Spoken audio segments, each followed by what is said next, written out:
Here's the thing. Before I tell you how I got my wife, Melissa, and my old army buddy, Derek, on their knees, begging for mercy in front of a crowd, I need to warn you. This story is a train wreck. Not the kind you can look away from, though. It's the kind where you see the flames, hear the screams, and still lean in closer. By the end, I did something so ruthless, so calculated, that part of me wonders if I should feel guilty. But here's the kicker, I don't. Not one bit. So, let's start at the beginning, because if I'm going to drag you through this mess, we're doing it step by step, move by move, like a chess game where I'm always 3 steps ahead. Speaking of chess, that's my thing. Always has been. Not the kind of guy who flaunts it, but the kind who sees patterns, anticipates moves, and knows when to strike. And trust me, that came in handy. But before we get to the checkmate, let me take you back to a night that started so innocently, I almost laughed it off. Almost. It was a Wednesday, and I was up late, as usual, staring at the sky through my telescope. Yeah, I'm that guy, when Melissa's phone buzzed on the kitchen counter. I ignored it first, but then it buzzed again and again, like someone was desperate to reach her. Curiosity got the better of me, so I glanced at the screen. And that's when I saw it. A message from Derek, my supposed brother-in-arms, that made my stomach twist into knots. Now, let me backtrack, because context matters. Melissa and I had been married for 8 years, high school sweethearts who survived my army deployment and all the chaos that came with it. Derek? He was the guy who had my back in the worst moments, the kind of friend you'd trust with your life. But trust, as I was about to learn, is a fragile thing. That Wednesday night wasn't the first time I'd felt a flicker of doubt. It started a few weeks earlier at a backyard barbecue I hosted. Picture this: burgers sizzling, music playing, everyone laughing. I was flipping patties, feeling good, when Melissa, a little tipsy, leaned over to her friend Susan and said something that made my ears burn. Oh, Derek's got stamina for days. Ryan could learn a thing or two. Everyone chuckled, including me, because hey, it's just a joke, right? But the way she said it, the way Derek smirked from across the yard, it stuck with me. I brushed it off, told myself I was overthinking. After all, Melissa had been nothing but loyal, or so I thought. But then, those late-night phone buzzes started happening more often, always when she thought I was asleep or distracted. And that night, when I saw Derek's name on her screen, I couldn't ignore it anymore. The message read, "Can't wait to see you tomorrow. Same place?" My mind raced, trying to piece together a puzzle I didn't want to solve. Tomorrow? What place? I thought about confronting her right then, but something stopped me. Maybe it was the chess player in me, the part that knows rushing in without a plan is how you lose the game. So, I didn't confront her. Not yet. Instead, I did what I do best, I observed. See, chess isn't just a game to me. It's a mindset. You watch, you wait, you analyze patterns. And patterns were starting to emerge. Melissa's girls' nights had become suspiciously frequent, always with Susan, who I'd never actually met. But that night, with her phone in my hand, I decided to dig deeper. The message app was locked, but I knew her passcode. Our anniversary, how ironic. I opened it, expecting maybe a flirty text, something I could explain away, but what I found was worse. A whole thread of messages, going back months, filled with inside jokes, plans to meet up, and references to things I didn't understand. One message from Derek stood out. He'll never suspect a thing, too busy staring at the stars. That hit me like a punch to the gut. My astronomy hobby, the one thing that kept me sane after the army, was being mocked. But then, another message caught my eye, one from Melissa. Just tell him it's for the surprise party. Ryan's so trusting, he'll buy it. A surprise party? Was it their cover story? My heart pounded as I realized this wasn't just a fling. It was a calculated betrayal. But before I could read more, I heard footsteps. Melissa was coming downstairs. I locked the phone, slid it back onto the counter, and pretended to adjust my telescope, my mind spinning like a galaxy on fire. The next morning, I played it cool, or at least I tried to. Over coffee, I watched Melissa, looking for cracks in her facade. She was all smiles, talking about her day, but her hands fidgeted and her eyes darted away whenever I held her gaze. I decided to test the waters. Hey, I saw Derek texted you last night. What's up with that? I asked, keeping my tone light. Her reaction was instant. Her face flushed, and she stammered, Oh, it's nothing. Just planning a surprise party for your birthday. She forced a laugh, but it sounded hollow. A surprise party? My birthday was 4 months away. I nodded, pretending to buy it, but inside my mind was racing. If this was their excuse, it was flimsy at best. But then she doubled down, adding, Susan's helping too. You'll love it. Susan again. The mysterious Susan I'd never met. I wanted to call her out to demand the truth, but I remembered something my grandfather used to say about chess. Never tip your hand too early, Ryan. Let your opponent think they're winning. So I smiled, said, can't wait, and let her think she'd fooled me. But that moment, watching her lie to my face, something shifted inside me. The trusting, laid-back Ryan was gone. In his place was someone colder, someone who saw every move as part of a larger game. And that's when I decided I wasn't just going to catch them. I was going to destroy them. That day, I threw myself into what I do best, observing, planning, piecing together patterns. My telescope wasn't just for stars anymore. It was a metaphor for how I saw the world. I could spot a constellation in a chaotic sky, and now I was spotting the constellation of their lies. I started small, tracking Melissa's movements. Her girls' nights always happened on Thursdays, always at the same time, and she always came home smelling faintly of cologne, not mine. But I needed more than suspicions. So I borrowed a trick from my Army days surveillance. I installed a GPS tracker on her car, telling myself it was just to confirm my doubts. But deep down, I knew what I'd find. Sure enough, Thursday night, the tracker showed her heading not to Susan's house, but to a motel on the edge of town. My heart sank, but my resolve hardened. I drove there, parked a block away, and watched. And there it was, Derek's truck, parked right next to her car, like they didn't even care about being discreet. But then, as I sat there, rage boiling, I noticed something else. A second phone, not her usual one, tucked into the side pocket of her purse as she stepped out of the car. A burner phone. That was the twist I hadn't expected. This wasn't just an affair, it was a secret life, one they'd gone to great lengths to hide. And that's when I knew confronting them now would be too easy, too quick. I needed to play the long game, to make them pay in a way they'd never recover from. I drove home from that motel with my hands gripping the wheel so hard my knuckles turned white. The image of Derek's truck parked next to Melissa's car burned into my brain, but what really gutted me was the burner phone. A second phone meant this wasn't some impulsive fling. It was deliberate, planned, a whole secret world I wasn't part of. But as the rage simmered, another memory crept in, one I hadn't thought about in years. Back in the Army, during a night patrol that went sideways, Derek had dragged me out of a ditch after an ambush, bullets flying over our heads.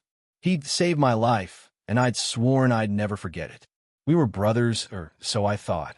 That memory should have softened me, made me question my suspicions, but instead, it only fueled my anger. If Melissa's betrayal was a knife in my back, Derek's was a twist of the blade. Therefore, I made a decision right then, staring at the dark road ahead. I wasn't just going to expose them. I was going to dismantle their lives, piece by piece, until they had nothing left to hide behind. But to do that, I needed more than photos and suspicions. I needed undeniable proof, the kind that would leave no room for excuses. The next morning, I acted normal, or at least I tried to. Melissa was in the kitchen, humming as she made coffee, completely oblivious to the storm brewing inside me. I watched her, wondering how she could live this double life without a shred of guilt. But then, as she handed me a mug, her sleeve slipped, revealing a faint bruise on her wrist. "What's that?" I asked, keeping my tone casual. Her eyes widened just for a split second before she yanked her sleeve down. "Oh, just bumped into the counter," she said too quickly. It was a lie. I could see it in the way her hands shook as she turned away. And that's when I realized this wasn't just about catching them. It was about understanding the full scope of their deception, every dirty detail, so I could use it against them. Therefore, I decided to take my surveillance to the next level, starting with that burner phone. Getting my hands on that burner phone became my obsession, but I had to be smart about it. Melissa was careful, always keeping her purse close, but I knew her routines better than she realized. See, years of playing chess had taught me to anticipate moves, to see the board from my opponent's perspective. Melissa's girls' night was the perfect opportunity. She'd leave her purse in the car while she was inside the motel, distracted. But first, I needed to confirm my suspicions about the bruise. Was it from Derek? Was there more to their relationship than I'd imagined? That question gnawed at me, adding a layer of urgency to my plan. So, the next Thursday, I followed her again, this time with a clearer goal. I parked a block away, watching as she slipped into the motel room, Derek's truck already there. But then, something unexpected happened. A maid, pushing a cleaning cart, knocked on their door, and I saw Melissa step out, flustered, handing over a wad of cash. A bribe? To keep quiet? My mind raced, connecting dots I hadn't considered. This wasn't just a secret affair. It was a transaction, a deal, and I needed to know what else they were hiding. Therefore, I waited until the maid moved on, then slipped into the parking lot, using the shadows to my advantage. Melissa's car was unlocked, her purse right there on the passenger seat. I grabbed the burner phone, my heart pounding, and retreated to my car to dig through it. The messages were a goldmine, dozens of texts between her and Derek, planning meetups, joking about my cluelessness, even discussing money. Money? That was the twist I hadn't seen coming. One message from Derek read, "We need to be careful. He's bound to notice the account draining eventually." Draining? What account? My blood ran cold as I realized this wasn't just emotional betrayal. It was financial, too. But before I could process it, I saw headlights. Melissa was coming back to the car. I shoved the phone into my pocket, ducked low, and prayed she wouldn't notice it was gone. The next few days, I played the part of the oblivious husband, but inside, my mind was a chessboard, every move calculated, every piece in place. That burner phone was my queen, the most powerful piece in the game, but I had to use it wisely. I copied every message, every photo, every shred of evidence, then slipped the phone back into Melissa's purse the next time she left it unattended. But the financial betrayal, that was the real bombshell. I logged into our joint account, something I hadn't done in years because, well, I trusted her. What I found made my stomach churn. Thousands of dollars missing, siphoned off in small, sneaky withdrawals, all funneled into a separate account I didn't even know existed. Melissa had been funding her secret life with our money, my money, the savings I'd built up after years of hard work. But instead of confronting her, I saw an opportunity. This wasn't just about catching them in the act. It was about turning their own lies against them, making them pay in every way possible. Therefore, I decided to set the stage for their downfall, and I knew exactly where to do it. Our town's annual charity auction was coming up, a big event where Melissa and Derek both played prominent roles. Her as the organizer, him as the charming MC. It was the perfect public stage, the kind of place where reputations are made or broken. But to pull it off, I needed more than evidence. I needed a plan so airtight they'd have no way out. So, I invited Derek over for dinner, pretending everything was fine, testing their confidence. He showed up, all smiles, clapping me on the back like we were still brothers. Melissa was nervous, though, her eyes darting between us, her laugh too loud, too forced. And that's when I saw it, Derek's smugness, his belief that he'd gotten away with it. It was almost too easy, like a chess opponent who thinks they've cornered your king, not realizing they've walked into a trap. Therefore, I smiled, poured him a drink, and let him think he was safe, all while finalizing my plan in my head. The charity auction was the kind of event our town lived for, glitz, glamour, and a chance for everyone to pat themselves on the back for being good people. Melissa had been planning it for months, basking in the praise, while Derek played the role of charming MC, cracking jokes and flirting with the crowd. It was their stage, their moment to shine, and I was going to turn it into their nightmare. But first, I had to understand the full scope of their betrayal, because the financial piece still didn't add up. I dug deeper, hiring a private investigator with some of the money I'd quietly moved to a separate account. Checkmate move number one. The PI uncovered something I hadn't expected. Melissa had forged my signature on loan documents, taking out a second mortgage on our house to fund her escapades with Derek. That revelation hit me like a freight train, not just because of the money, but because it showed how far she was willing to go, how little she cared about our life together. But instead of letting it break me, I used it as fuel. Therefore, I spent the week before the auction gathering every piece of evidence, texts, photos, bank statements, even the PI's report, and turned it into a presentation, a digital slideshow that would play on the auction's giant screen, right in the middle of their moment of glory. But there was one more twist I hadn't anticipated. The night before the event, Melissa came home late, her face pale, her hands shaking. "Ryan, we need to talk," she said, her voice trembling. For a split second, I thought she was going to confess, to beg for forgiveness. But instead, she said, "I think we should sell the house, start fresh somewhere new." Sell the house. The house she'd already mortgaged behind my back. It was almost laughable how blind she thought I was. Therefore, I nodded, played along, and said, "Sure, let's talk after the auction." Little did she know, the auction was going to be the end of her lies, not the beginning of a new chapter. The day of the auction, I was a bundle of nerves, but not the kind you'd expect. It wasn't fear, it was anticipation, the kind a chess player feels when they know they've set up a perfect checkmate, and all that's left is to make the final move. I'd spent the night before finalizing my plan, working with a tech guy from the auction crew to rig the presentation system. He thought I was just adding a special tribute to the event, and I let him believe it, slipping him a few extra bills to keep quiet. But the evidence I'd gathered was explosive. Texts joking about my cluelessness, photos of them together, bank statements showing the missing money, and the PI's report on the forged mortgage. It was a story, told in screenshots and documents, that would leave no doubt about their betrayal. But there was one more piece I added, something I hadn't planned on until the last minute. I'd recorded a conversation at that dinner with Derek, using a hidden app on my phone. In it, Melissa laughed about how Ryan's too busy staring at the stars to notice anything, while Derek bragged about how easy it was to fool me. That recording was the emotional gut punch, the kind of evidence that would turn the crowd against them, not just intellectually, but viscerally. Therefore, I arrived at the auction early, dressed in a suit, playing the part of the supportive husband, while inside, I was a volcano ready to erupt.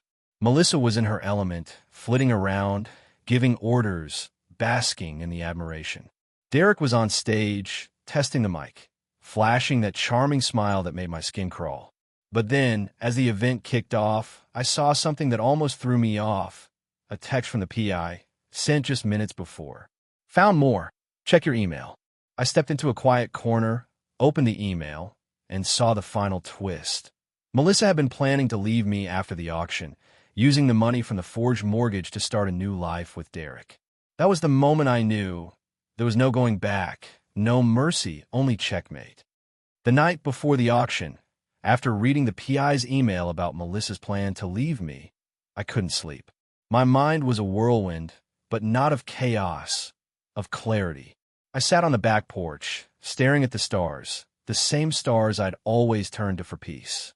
It reminded me of my grandfather, the man who taught me chess and astronomy, the man who'd sit with me under the night sky and say, "Ryan, the stars don't rush. They move slow, deliberate, and that's how you win, patience." Back then, I'd been a hothead, always wanting to charge in, but he'd drilled into me the power of waiting, of letting your opponent dig their own grave. And that's exactly what Melissa and Derek had done. But this memory wasn't just nostalgia, it was a turning point. I realized I wasn't the same man I'd been a month ago, the trusting fool who ignored red flags, who laughed off humiliating jokes. That Ryan was gone, replaced by someone colder, someone who saw every lie, every betrayal, as a move on the board, and knew exactly how to counter it. Therefore, I spent the rest of the night finalizing my plan, not just to expose them, but to destroy every shred of their credibility, their reputations, their futures. But there was one more thing I needed to do, something practical, something to protect myself. I called my lawyer at dawn, a guy I'd known since high school, and told him everything. The affair, the forged mortgage, the missing money. "Freeze the accounts," I said, "and start the divorce papers." He didn't hesitate, didn't ask questions, just said, "Consider it done." And with that, the final piece of my strategy fell into place. I wasn't just going to humiliate them.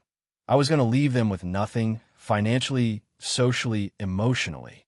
Therefore, as the sun rose, I felt a strange calm, the kind a chess player feels when they know the game is won, and all that's left is to make the moves. The auction hall was packed, the air thick with perfume and self-importance. Melissa was in her element, flitting around in a red dress, shaking hands, basking in the praise for her hard work. Derek was on stage, mic in hand, cracking jokes, charming the crowd, the picture of confidence. I stood at the back, unnoticed, my heart pounding not with fear, but with anticipation. This was their stage, but it was my game. I'd spent the day double-checking everything. The slideshow loaded onto the presentation system. The audio of their mocking conversation synced perfectly, the PI's report ready to flash on screen. But there was one thing I hadn't anticipated, a small detail that almost threw me off. As the auction began, I overheard Susan, yes, the mysterious Susan, talking to a friend. "Melissa's been a wreck," she said. "She thinks Ryan's onto her, but Derek says it's fine. He's too clueless to do anything. Too clueless." Those words echoed in my head, fueling my resolve. Therefore, I waited, letting the event unfold, letting them have their moment of glory. Derek auctioned off a signed baseball. Melissa gave a speech about community spirit, and the crowd ate it up. But then it was time. I signaled the tech guy, who hit play on my special tribute. The screen flickered, and there it was, the first text, blown up for all to see. "He's too busy staring at the stars to notice anything." The room went silent, then erupted in murmurs as more messages appeared, photos, bank statements, the forged mortgage documents. Melissa's face went white, Derek's smile froze, and I stepped forward, mic in hand, to deliver the final blow. "Ladies and gentlemen," I said, my voice steady, "I think it's time we all saw the real Melissa and Derek." And with that, the audio played, Melissa's laugh, Derek's smug bragging, echoing through the hall like a death knell. The crowd's reaction was instant, gasps, whispers, then boos, a wave of outrage rolling through the room. Melissa tried to run off stage, but the spotlight followed her, pinning her in place. Derek, still clutching the mic, stammered, "This is a misunderstanding, folks, But the audio cut him off, looping their cruel laughter, their mockery of me, over and over. The screen flashed the final piece, the PI's report, detailing Melissa's plan to leave me, to take everything, to start over with Derek. The crowd turned feral, shouting, demanding answers. But I wasn't done. I stepped onto the stage, the room falling silent, every eye on me. "Melissa," I said, my voice calm but cold, "Derek, there's nowhere to run. You've lied, cheated, stolen, and now you're going to face the consequences." Melissa's eyes filled with tears, but they weren't tears of remorse. They were tears of panic. "Ryan, please," she begged, her voice breaking. "Let's talk privately." Derek chimed in, "Come on, man, we're brothers, don't do this." But their words only fueled my resolve. "No," I said, turning to the crowd. "They don't get to hide. They don't get to slink away. They mocked me, stole from me, betrayed me, and now they're going to beg." I pointed to the floor, my voice rising. "On your knees. Both of you. Now." The crowd roared, some cheering, some shouting, but all of them watching, riveted. Melissa hesitated, her face crumpling, but Derek, ever the coward, dropped first, his knees hitting the stage with a thud. Melissa followed, sobbing, her hands clasped, pleading, "Ryan, I'm sorry, I'm so sorry." But their apologies were hollow, meaningless, drowned out by the crowd's chants of shame. Shame! Therefore, I let them sit there, on their knees, humiliated, exposed, while I delivered the final blow. "And just so you know," I said, "the accounts are frozen, the divorce is filed, and the police are on their way for the forgery charges." The crowd erupted again, and I walked off stage, leaving them there, broken, begging, with nothing left to hide behind. The fallout was swift and brutal. By morning, the story was everywhere. Local news, social media, even a viral video of Melissa and Derek on their knees, begging. Melissa moved out that night, her bags packed in a frantic rush, her face streaked with tears. Derek tried to call me, leaving voicemails I deleted without listening to. The community turned on them both. Melissa was fired from her job. Derek's business tanked, and whispers followed them everywhere. But for me, the aftermath was quieter, more introspective. I sat in my lawyer's office, signing the divorce papers, watching as he outlined the legal battle ahead. The forged mortgage was a felony, and the evidence was airtight. Melissa would face charges, maybe even jail time. Derek, complicit in the financial scheme, wouldn't escape unscathed either. But as I signed those papers, I felt a strange emptiness, not victory, but a void where trust used to be. I thought about my grandfather again, his lessons about patience, about winning the long game. Had I won? Yes, in every practical sense. My accounts were secure, the house was safe, and their reputations were in tatters. But something inside me had changed, hardened, and I wasn't sure I liked the man I'd become. Therefore, I threw myself into routine, trying to find normalcy. I spent nights in my telescope, mapping constellations, finding solace in the stars' predictability. But then, one evening, a neighbor stopped by, a guy named Greg, who'd been at the auction. "Man, you're a legend," he said, clapping me on the back. "But are you okay?" It was the first time anyone had asked, and it hit me hard. Was I okay? Maybe not yet, but I would be. Therefore, I decided to start over, not just financially, but emotionally, to rebuild the parts of me their betrayal had broken. Months later, life looked different but better. The divorce was finalized, the house was mine, and the legal battles were winding down. Melissa pleaded guilty to lesser charges, Derek settled out of court, and both were shadows of their former selves. But for me, the stars were brighter, the nights calmer. I started teaching astronomy to local kids, setting up my telescope in the park, showing them how to find Orion, Cassiopeia, the Big Dipper. It was small, but it felt right, like I was giving back something their betrayal had taken. And through it all, I kept playing chess, not just on the board, but in my mind, always thinking 3 moves ahead, always anticipating. But this time, it wasn't about revenge. It was about protecting myself, about never being blindsided again. I thought about Melissa and Derek sometimes, wondered if they regretted it, if they understood the full weight of what they'd lost. But those thoughts faded, replaced by a new perspective, a new strength. I wasn't the trusting fool anymore, but I wasn't a monster either. I was something in between, a man who'd faced betrayal and come out the other side, not unscathed but unbroken.